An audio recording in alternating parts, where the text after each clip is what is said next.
AOD का बहुत ही interesting सवाल है। एफ(x) एक क्यूबिक पॉलिनोमियल है जो कि माइनस इन्फिनिटी से 0 और 1 से इन्फिनिटी में इंक्रीज़ कर रहा है एंड 0 से 1 में वो डिक्रीज़ कर रहा है। मतलब अगर मैं फंक्शन के बारे में हल्का-सा आइडिया लूँ, तो वो क्या कर रहा है कि माइनस इन्फिनिटी से 0 में वो इंक्रीज़ कर रहा है, 0 से 1 में वो डिक्रीज़ कर रहा है और 1 से इन्फिनिटी में भी इंक्रीज़ कर रहा है, राइट है ना?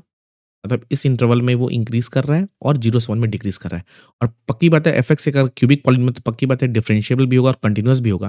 तो ये मैं बोल सकता हूँ कि 0 पे और 1 पे जो डेरिवेटिव है वो तो 0 आया होगा। इसका मतलब f' 0 जो होगा वो 0 होगा और f'1 भी 0 होगा। और f(x) मेरा एक क्यूबिक पॉलिनोमियल तो इसका मतलब मैं अज़्यूम कर सकता हूँ कि f' के 2 रूट्स होंगे व्हिच इज़ नथिंग बट 0 और 1। f' एक क्वाड्रेटिक होगा जिसके 2 रूट्स मुझे पता हो गए 0 और 1। तो मैं f' को मान सकता हूँ कि a times x minus 0 into x minus 1 basically a times x square minus x ऐसा दिखेगा मुझे।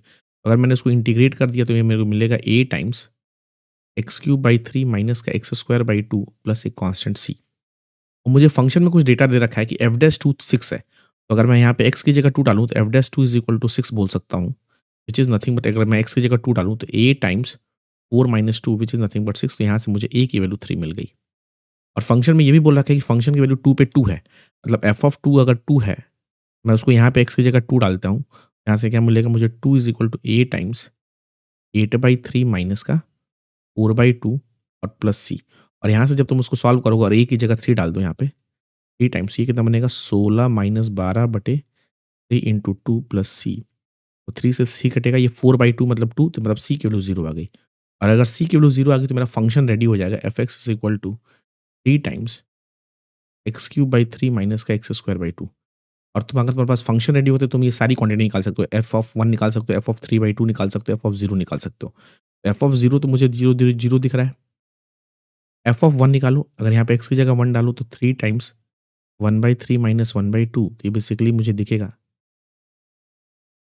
3 times 2 minus 3 minus 1/3 into 2 which is nothing but negative of 1/2। और उसी तरह तुम अगर f(3/2) निकालोगे यहाँ पे x की जगह 3/2 डाल के तो तुम्हें 0 मिल जाएगा।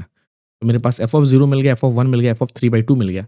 मैं इस डेटा के बारे में बात कर सकता हूँ। तो tan इनवर्स f(1) कितना है भाई मेरे पास? f(1) है मेरे पास नेगेटिव का हाफ और f(3/2) 0 है और f(0) भी 0, तो ये दोनों डेटा 0 हो जाएगा, राइट ना? ये दोनों डेटा 0 हो जाएगा व्हिच इज़ नथिंग बट तो मेरा जो फाइनल आंसर होगा that is nothing but tan inverse of -1/2 और इसको लिख सकता हूँ मैं माइनस का tan इनवर्स ऑफ 1/2। और अगर अंदर वाली क्वांटिटी पॉजिटिव है तो उसको मैं डायरेक्टली कॉट में चेंज कर सकता हूँ which is nothing but minus का cot inverse 2 which is nothing but option D.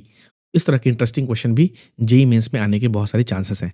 ऐसे और भी इंटरेस्टिंग वीडियो को जानने के लिए चैनल को लाइक कर, शेयर कर और सब्सक्राइब कर। बाय।